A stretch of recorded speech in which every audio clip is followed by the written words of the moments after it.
we've pulled item 8, so we're at public comment.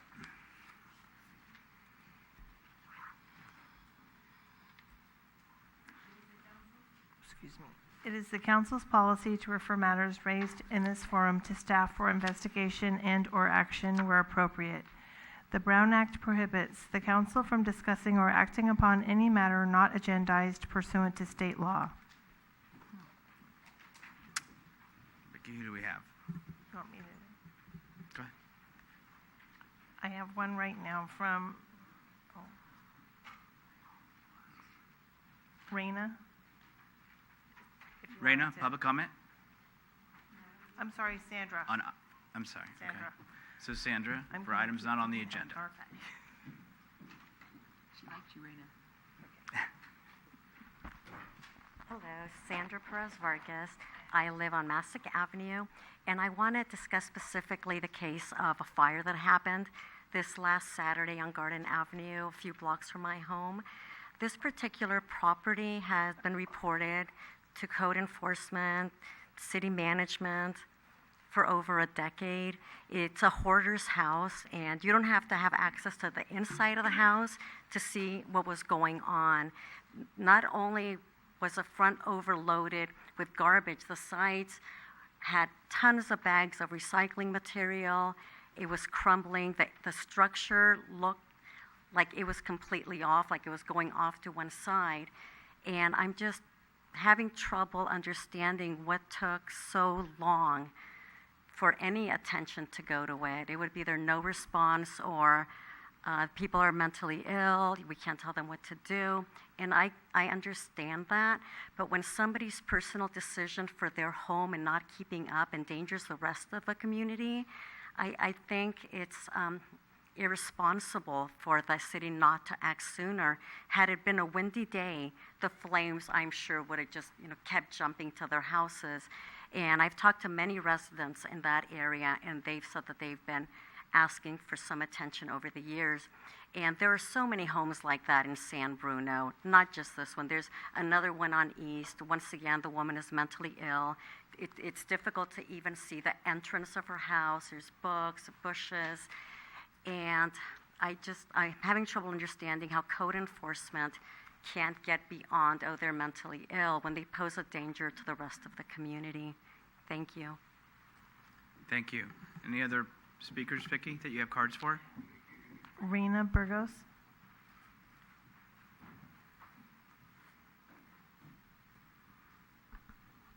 Thank you so much.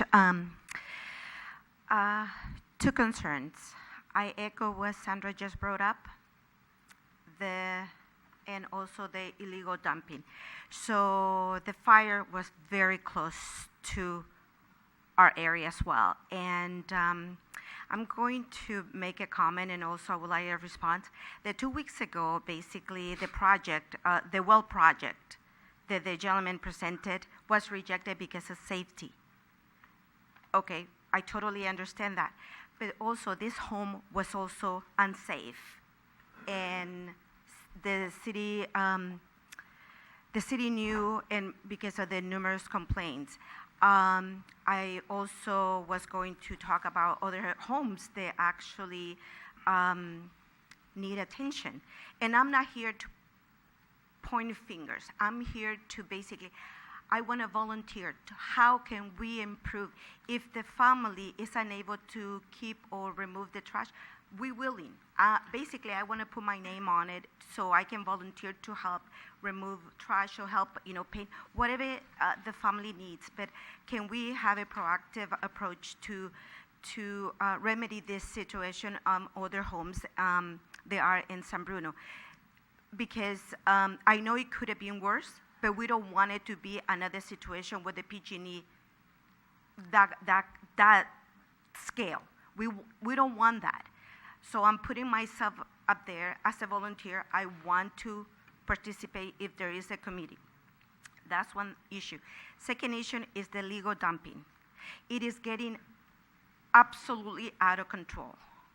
So, and I don't think that San Bruno has the resources to basically go around the city picking up people that are dumping on the street. It's absolutely unexcusable. So I propose this, that the city should take very strong approach, especially these are for renters, for landlords. If the tenants leave trash or items on the sidewalk, then San Bruno should build the landlords, or at least enforce to have a city manager or a manager on site, or at least once a week to go supervise to make sure that properties are kept, because it is basically picking up the dumping. It's not the solution. It is the solution, but at the same time, the city doesn't have the resources. So I'm willing also to be part of a committee. And so whatever it needs, I'm here, my husband and I. We want to be part of the solution. I'm not here to point fingers, but I want solution. I don't want to see our neighborhoods to be trashed. Thank you so much. Thank you. Anybody else, Vicki? We have another speaker, former Vice Mayor Ken Ibarra. Thanks for the introduction, Honorable Mayor, City Council. You all look very good up there. Had no intention of coming here, returning here with under these circumstances, but Amy and I felt compelled because I've known this lady for over 30 years. I've sat up there at the dais and looked down at her for 12 years, and I am just so sad and shocked that Carol Bonner, in what should be her golden years, is no longer with us.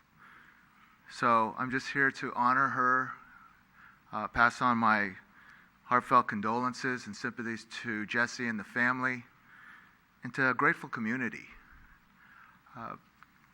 She was honored just less than 2 months ago, the face of City Hall, and it's just another shock in our lifetime to no longer have her around. So, just felt that was something that would at least comfort me and comfort some of those that Carol is truly missed, even in just the last couple of days. So thank you all for honoring her, and I just want to thank her for all she gave to this community. Thank you. Thank you, Ken, and thank you for being here. Thank you, Amy.